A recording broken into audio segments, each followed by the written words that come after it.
Bonjour, vous êtes bien chez Inconsciente, le podcast qui parle d'hypnose humaniste, ericksonienne, de PNL et de développement personnel. Je m'appelle Pascaline Nogrette, hypnothérapeute à Bordeaux. Passionnée par le corps et l'esprit et le lien entre les deux, je suis ultra motivée pour partager et simplifier tous ces outils que j'ai découverts toute seule ou que j'ai appris en formation ou dans les bouquins. Une citation de Milton Erickson. Trop de gens écoutent le problème et n'entendent pas ce que le patient ne dit pas, alors qu'ils devraient, car c'est ça qui est vraiment important. Les bénéfices secondaires en hypnoanalgésie peuvent nous empêcher de progresser en rééducation, comme je l'ai vu plusieurs fois lorsque j'étais masseur kinésithérapeute. Comme dans toute consultation, il y a toujours un bénéfice à garder une douleur, un comportement désagréable. Ce bénéfice est souvent inconscient, mais parfois on arrive à déterminer consciemment ce qui maintient le symptôme, qu'il soit douloureux ou non. Je vous ai déjà parlé dans un épisode précédent de cet homme de 50 ans, opéré du genou, pour lequel il n'y a aucune amélioration, que ce soit en force, en amplitude de flexion de son genou ou en qualité de la marche. J'ai compris des années plus tard que son bénéfice secondaire était de ne pas retourner travailler. Il n'avait pas encore passé d'examen médical pour consolider sa reprise du travail. Il était donc inapte et avait intérêt à le rester.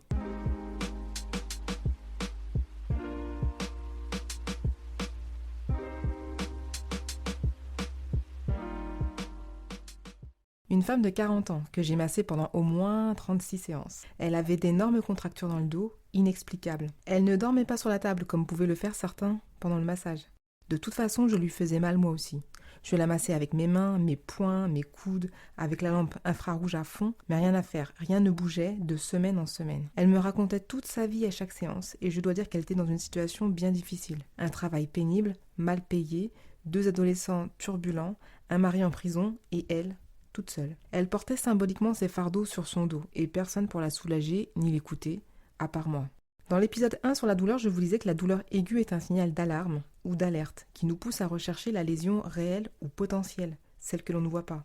Pour ces 2 patients, la douleur était devenue chronique. Ce n'est plus le signal d'alarme d'une lésion physique, mais plutôt un signal d'alarme d'une souffrance psychique. Comme ici, souffrance au travail d'un homme fatigué en fin de carrière, et pour elle, souffrance d'une femme dépassée par les événements.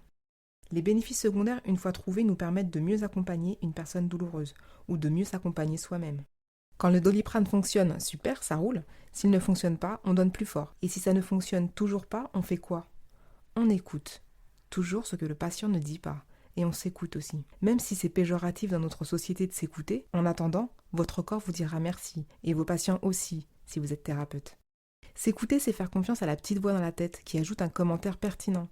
Et c'est accepter qu'on puisse se tromper aussi.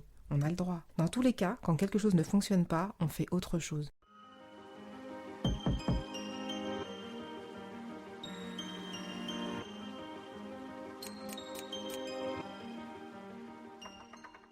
En pratique, comment on fait pour déterminer un bénéfice secondaire? Commencez pour vous. La dernière fois que vous étiez douloureux, qu'est-ce que cette douleur vous a empêché de faire? Et à l'inverse, une fois la douleur soulagée, qu'est-ce que vous perdez? Un statut? De l'attention? De l'affection? Les réponses peuvent faire mal, mais je les ai expérimentées plusieurs fois pour me rendre compte qu'il n'y a rien d'anodin. Alors bien sûr, il y a les douleurs qui parlent d'un trop-plein de fatigue, comme les douleurs musculaires et tendineuses. J'ai eu des pseudo-tendinites, en même temps aux 2 poignets et aux 2 coudes, à un moment où je massais plus de 6 heures par jour sans pause déjeuner. J'ai eu des sinusites carabinées quand je n'avais pas envie d'aller au lycée ou au travail, à cause de l'ambiance et de la charge de travail aussi. Bon, en plus de la notion de bénéfice secondaire, il y a aussi la symbolique du corps qui est importante. Chaque partie du corps a quelque chose à dire, et ça va probablement vous parler ou parler à la personne qui est douloureuse. Par exemple, le cou, c'est la communication, la tête, la réflexion, le dos, les fardeaux, la poitrine, les émotions, le ventre, les peurs et les angoisses, etc. J'ai eu des douleurs aux pieds sans lésions apparentes, m'empêchant de mettre des chaussures. Je précise que je partais d'une île tropicale, où je vivais en tongs. Je revenais vers la métropole frileuse au mois d'octobre, et pas très accueillante. Des torticolis aussi, uniquement la veille d'événements où je n'ai pas envie d'aller et où ma loyauté m'obligeait à respecter mon engagement.